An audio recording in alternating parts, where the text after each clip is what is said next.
Looking almost similar to the sprites from The Flash, another Master System game, this Bat game doesn't exactly capture the movie's aesthetic, but that's okay in my book. Everything is well detailed and you can tell what's what, you can even tell where you can and can't use the grappling hook.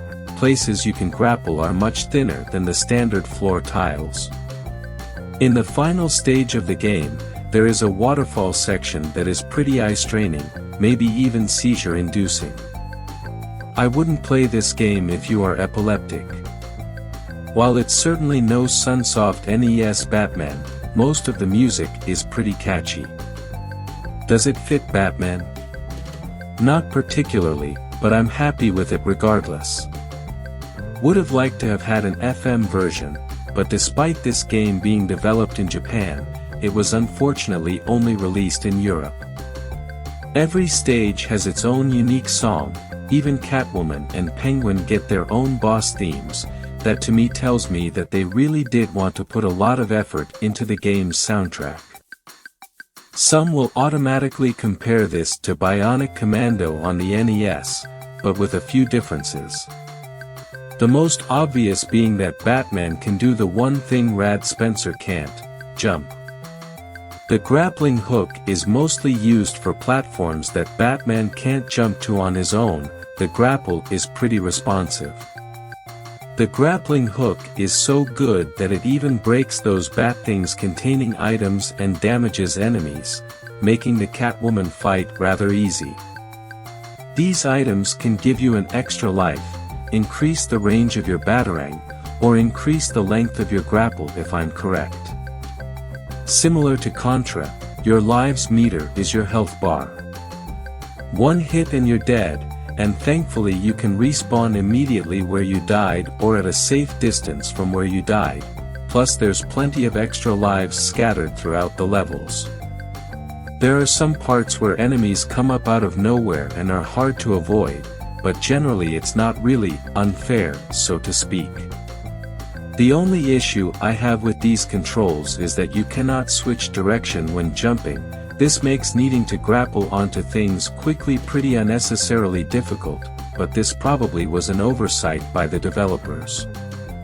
Even in the fourth level where there's water falling from the weird mouth statues, you don't actually lose a life when you get hit by them, you just get knocked back. This is an incredibly good handicap to new players because a lot of the time you would have expected them to just kill you instantly like in a lot of these retro platformers. The bosses have pretty easy to follow attack patterns, especially the third stage boss. Catwoman's attack patterns genuinely look like they belong in a Mega Man fight, which I think is pretty interesting to see. Though, her first fight is pretty easy due to the grappling hook's reach. The second fight with her has her jumping up a lot higher and dropping down what I assume are knives. The Penguin is understandably the hardest boss in the game, and he's one of the rare examples of a boss in a Master System game with more than one phase. He goes from simply flying around and dropping bombs, to floating in mid-air and shooting umbrellas, to driving some kind of duck-like attack vehicle. I unfortunately have not seen any of Batman Returns, but I assume that because of how Catwoman and Penguin are present, with Penguin being the final boss, that the story loosely follows the movie. If you like platformers, this might be something you'd like. It's not as iconic as Bionic Commando on the NES, or the most iconic Batman game, but it's mixture of both. While there are a few spots that aren't really done well, the game is still worth playing. It is so unfortunate that this wasn't released in the US, due to the Master System being discontinued before this game came out. The Game Gear version did release worldwide, but the larger screen makes it much more enjoyable. I initially started out describing how similar it was to Bionic Commando, but really the only similarities it has are the grappling hook mechanic and the one-hit deaths. Batman games were sort of an anomaly back in the day in that they were titles that proved licensed and superhero games could actually be good. This was largely thanks to the fact that so many of them were handled by Konami, who were one of the powerhouse developers of their time before succumbing to darker times. Konami actually handled quite a few licensed characters from Batman to TMNT, and the results in the 90s were at the very least respectable and filled with passion. It wasn't just their own IPs they cared about back then, but any game they were handling. I miss those days. It sort of makes sense for a game based on Batman Returns to make its way on the SNES, given that the original movie had an adaptation on the NES. A sequel to the movie equals a sequel to the game on the sequel to the original hardware. We're reaching Inception levels of sequels here. The game is mostly styled in the format of a traditional beat-em-up where you move across the stage as Batman and bash in the skulls of clowns, quite literally, as you can grab two members of the clown gang and smash their craniums together. They may say Batman never kills, but he has certainly been crippling people for decades.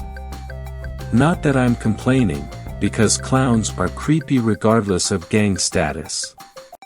It is in these beat-em-up levels that Konami's passion and quality really shines through, putting their best foot forth.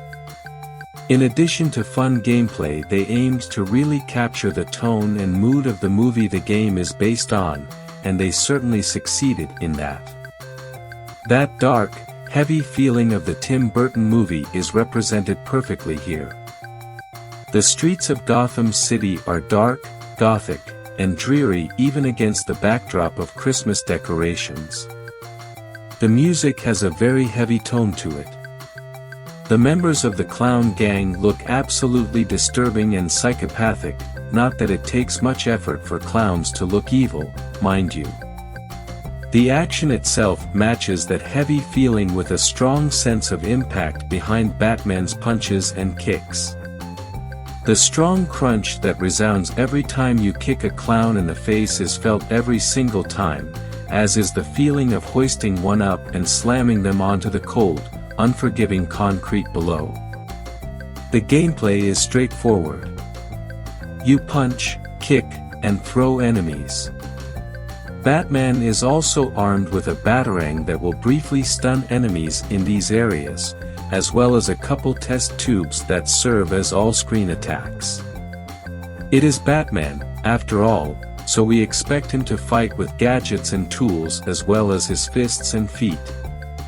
It is traditional beat-em-up action that does not stray far from the basics, but it is in the execution that it works. On a technical level it is tight, polished, and responsiveness.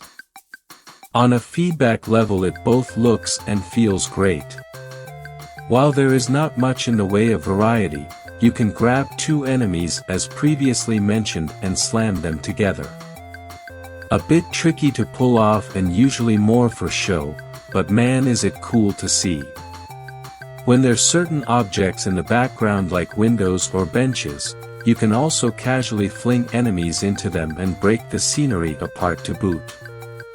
Nonchalantly throwing a psychopath dressed as a clown into a window and watching it shatter, or a bus stop sign.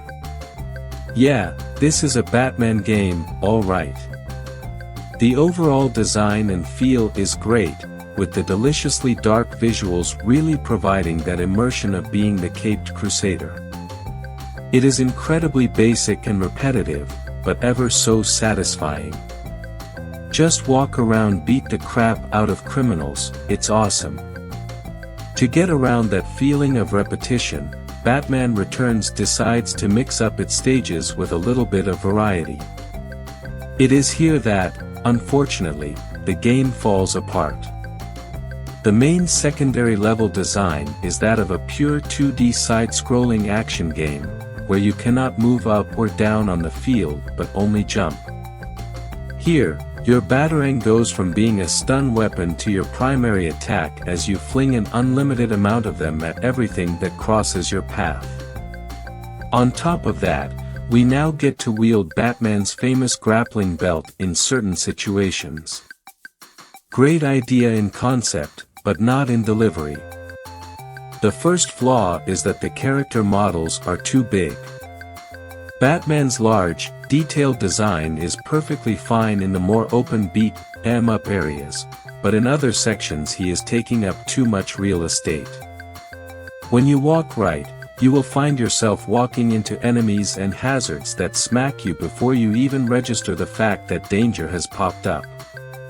Fat clowns are a big offender, randomly bouncing into the screen so suddenly you can't throw enough weapons to kill them before taking a hit. The tall clowns are another annoyance. These giant enemies lob torches at you and can only be taken out by jumping up and hitting their head, but the range of their attacks as well as their precise weak spot forces you to stay towards the edge of the screen, where enemies love to approach from the other side and hit you from off-screen. You can get to the edge of the screen, jump up to attack, and take a cheap shot from an enemy that appears from behind. All because Batman is too bulky. These sections lead to quite a few spots that feel more frustratingly cheap than genuinely challenging.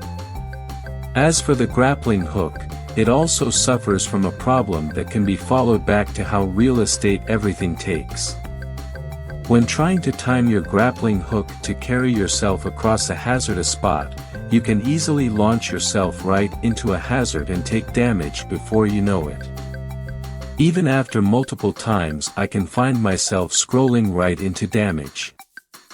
This tends to result in constantly mashing the button so that you just inch back and forth like an indecisive idiot trying to time your approach. What's annoying is that outside of these moments where you aren't caught up in cheap level design, these spots are actually kind of fun. We are playing as Batman, after all, so it feels great to smack people in the face with batarangs before using our grapple belt to hover over a burning building. This game really does pull out on the stops to make you feel like you are Batman, and in terms of presentation it absolutely nails it. The dark atmosphere, the brutal sound effects, the inclusion of Batman's more iconic gadgets. This is a Batman game, it looks like one, sounds like one, and plays like one without a doubt. Sadly, those cheap moments are not exactly infrequent. They are not just limited to these side-scrolling action platformer bits either, but also some boss fights like Catwoman. I got frustrated once to the point of watching walkthroughs of this game just to see a good method to beat her, and saw a lot of people either just grind or find a way to cheese the fight. She is definitely beatable, but her second fight is annoying as hell and not in a fun way. Then there is Scarecrow, whose attack pattern not only results in the occasional unavoidable hit but can also glitch out and stop taking damage from your regular attacks. This happened to me on more than one occasion. I will say this, though, the stage where you drive the Batmobile is just plain cool. The one deviation from the main game that I really have no gripes with. In fact, I'm disappointed that we didn't get more sections like that. Why couldn't we get at least a second driving section? Konami really went all in on making this a faithful adaptation that really makes you feel like the Caped Crusader. From beating the crap out of criminals the old-fashioned way and lobbing mechanical menaces at their heads in a totally non-lethal fashion to hovering above the city with your grappling hook and shooting down people with the Batmobile, everything feels authentic alongside that dark and gothic atmosphere. Sadly, some levels are just not designed that well and lead to more frustration than fun. Don't think that means this is a bad game, however. It is most definitely a good game, and its strong points certainly outweigh the bad parts. It is just that said bad parts are also a hindrance to the overall experience. Still, this is fun and authentic title that would be enjoyed by anyone wanting to go up down the streets of Gotham, kicking in faces while growling, "I'm Batman."